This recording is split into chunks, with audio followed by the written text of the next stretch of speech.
Inter తర్వాత IIT, JEE, neat లక్ష్యమా? ఉన్నత చదువులకు సరైన పునాది అకాడమీ మాధాపూర్.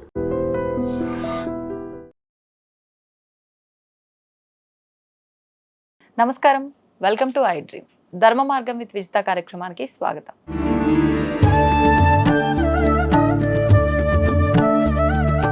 ప్రస్తుతం మనతో పాటు ఉన్నారు ప్రముఖ ఆధ్యాత్మికవేత్త సుభాష్ శర్మ గారు. ఇప్పుడు గురుగారితో మాట్లాడతాం.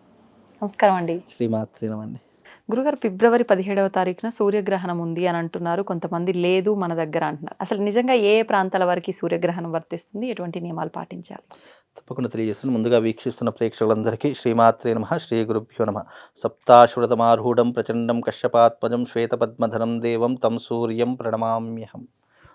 భారతదేశంలో మనకు సూర్యగ్రహణం అనేటటువంటిది ఈ సంవత్సరం లేదు. నిజానికి కనిపించనటువంటి గ్రహణం గురించి మనం భయపడాల్సిన పనేం లేదు.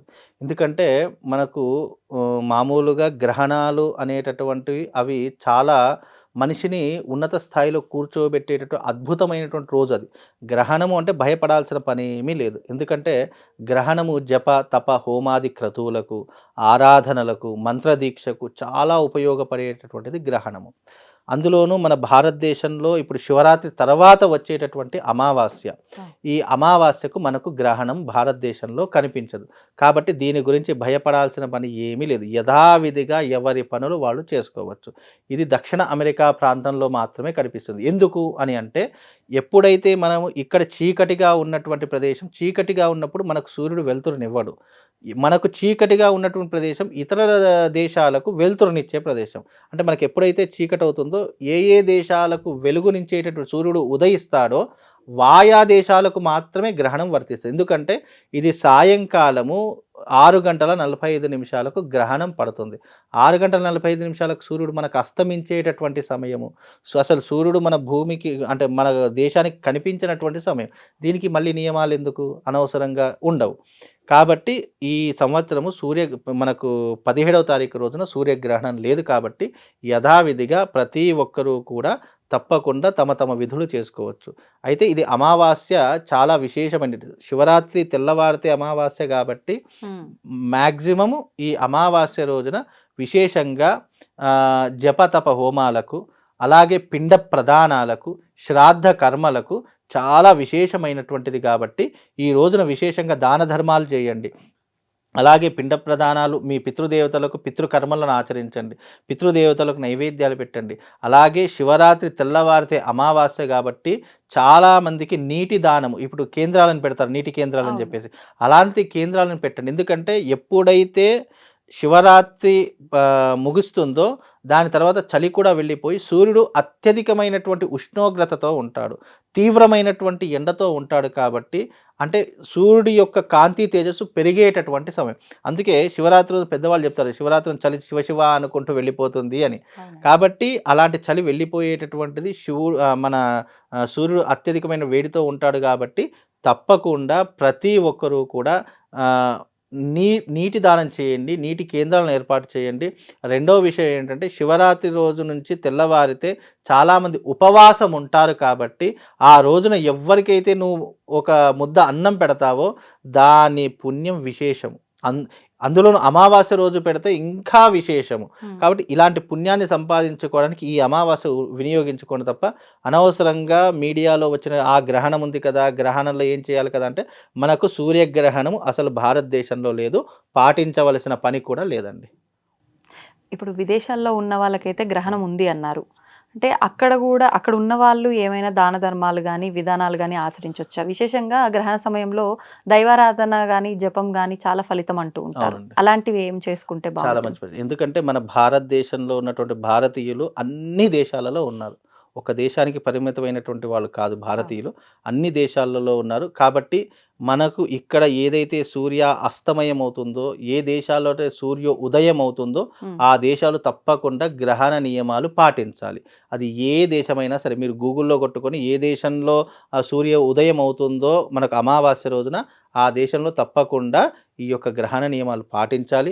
అలాగే గ్రహణానికి సంబంధించిన దానాలు ఏమిటి అంటే కనుక, సూర్యబింబము, నాగబింబము రెండూ కూడా చేయించుకొని, అవి కూడా వెండితో చేయించినటువంటివి చేయించి ఒక రాగి పాత్ర తీసుకొని దాంట్లో నెయ్యి వేసి ఆ రెండు బింబాలను దాంట్లో వేసి అది ఆ యొక్క పాత్ర సహితంగా బ్రాహ్మడికి దానం ఇవ్వడం ఒక పద్ధతి. ఉమ్. దానితో పాటు దక్షిణాదానం ఇవ్వాలి, స్వయంపాక దానం ఇవ్వాలి, వస్త్రదానం కూడా ఇవ్వాలి. ఇలాంటి దానాలు చేస్తే ఆ యొక్క గ్రహణ దోషం తొలగిపోతుంది అని శాస్త్రము. అందులోనూ ఈ గ్రహణం అనేటటువంటిది శతభిష నక్షత్రం వారు చూడకూడదు. ఉమ్. అలాగే ఈ యొక్క రేవతి నక్షత్రం వాళ్ళు చూడకూడదు. కుంభరాశి వారు మరియు మీనరాశి వాళ్ళు వీళ్ళు ఈ గ్రహణం చూడకూడదు. ఎందుకంటే ఇది కుంభరాశిలో శతభిష నక్షత్ర యుక్తంగా ఈ యొక్క గ్రహణం ఏర్పడుతుంది కాబట్టి ఆయా దేశాలలో ఉన్నటువంటి వారు ఎవరైతే ఉన్నారో వాళ్ళు ఈ యొక్క నక్షత్రాల వాళ్ళు, ఈ యొక్క రాశుల వాళ్ళు గ్రహణాన్ని చూడకూడదు. గ్రహణం విడిచిన తర్వాత మీ దగ్గరలో ఉన్నటువంటి దేవాలయానికి వెళ్ళి ఈ చెప్పినటువంటి దానాలు చేస్తే గ్రహణ ప్రభావం తగ్గుముఖం పట్టేటటువంటి అవకాశం ఉంటుంది. ఆ రోజున అమావాస్య కాబట్టి వీలైతే నదీ స్నానము, కూపస్నానము, సముద్ర స్నానము ఆచరించే ప్రయత్నం చేసుకోండి. ఆ రోజున తెల్లవారితే గనక విశేషంగా మనకు ఆ అమావాస్య రోజున వీలైతే పితృదేవతల మీదగా, తల్లిదండ్రుల పేరు మీదగా ఎవరికైనా అన్నదానం కానీ, వస్త్రదానం కానీ చేసేటటువంటి ప్రయత్నం చేయండి. ఆ రోజున తప్పకుండా తర్పణాలు వదలాలి. ఎవరైతే తల్లిదండ్రులు లేనటువంటి వారు ఉంటారో తప్పకుండా తర్పణాలు వదిలితే ఆ పుణ్య ఫలితం ఎవరైతే చేయించారో వాళ్లకు ముట్టి వాళ్ళు తప్పకుండా పుణ్యవంతులుగా జీవించి స్వర్గానికి వెళ్ళేటటువంటి అవకాశం కూడా దీని ద్వారా కలుగుతుందండి. ఇప్పుడు ఈ అమావాస్య నుంచి మనకు గ్రహాలు మార్పులు కూడా ఏవో జరగబోతున్నాయి, పంచగ్రహ కూటమి అని కూడా అంటున్నారు. నిజంగా ఉందా గురుగారు ఇలా? అయితే ఇప్పుడున్నటువంటి కాలమానం ప్రకారం పంచగ్రహ కూటమి అనేటటువంటిది ఏర్పడుతుంది. మనకు గతంలో చూసుకుంటే షష్ఠగ్రహ కూటమి, అష్టగ్రహ కూటమి ఇలా కొన్ని అంటే గ్రహాలు ఎప్పుడైతే కూటమిగా ఏర్పడతాయో అవి పరస్పరమైనటువంటి వైరంతో ఉంటూ ఉంటాయి. ఎలాగైతే ఒక శత్రువు మన దగ్గరికి వస్తే మనం మన శరీరం తెలియకుండానే ఒక ఉద్రిక్తత అనేది ఏర్పడుతుంది. అలాగే గ్రహాలలో కూడా కూటమి అంటే గ్రహాలన్నీ కూడా ఒక కక్షలో వచ్చినప్పుడు, ఒక రాశిలో ఏర్పడినప్పుడు తప్పకుండా ప్రకృతి వైపరీత్యాలు జరుగుతాయి అని శాస్త్రము. అది ఆయా గ్రహాన్ని బట్టి అవి ఏ స్థానంలో ఉన్నాయి, శత్రుస్థానంలో ఉన్నాయా, మిత్రస్థానంలో ఉన్నాయా. ఒక వ్యక్తి మిత్రుడితో ఉన్నప్పుడు సంతోషంగా ఉంటాడు, అదే శత్రువుతో ఉన్నప్పుడు కోపంగా ఉంటాడు. ఒకవేళ ఎదురుగా శత్రువు వస్తూ ఉన్నాడు అని అన్నా కూడా మనకు తెలియకుండానే బాడీ రియాక్ట్ అవుతుంది, మనసు రియాక్ట్ అవుతుంది, కళ్ళు రియాక్ట్ అవుతాయి. అంటే ఇన్ని రియాక్ట్ అవుతూ ఉంటాయి. అలాగే ప్లానెటరీ పొజిషన్లో కూడా గ్రహ కూటమి ఏర్పడినప్పుడు తప్పకుండా మన ప్రపంచవ్యాప్తంగా భూకంపాలు లాంటివి కానీ, సునామీ లాంటివి కానీ, లేదా ప్రకృతి వైపరీత్యాలకు సంబంధించినటువంటి ఎన్నో రకాలైన ఇబ్బందులు తప్పకుండా కలుగుతాయి అని శాస్త్రం. అంటే కూటమి అంటేనే అర్థం చేసుకోవాలి. ఒక గ్రహానికి మించి ఎక్కువ గ్రహాలు ఒక రాశిలో కలిసినప్పుడు అవి దేశానికి, ప్రపంచవ్యాప్తానికి తప్పకుండా హానిని మాత్రం కలిగిస్తాయి. అది ఏ రకమైనటువంటిది అనేటటువంటిది ఆయా ప్లానెటరీ పొజిషన్ని ఆధారంగా చేసుకొని క్యాలిక్యులేషన్ వేసుకొని చెప్తే అది కరెక్ట్గా తెలుస్తుందమ్మా. ధన్యవాదాలు గురుగారు. శ్రీమాత.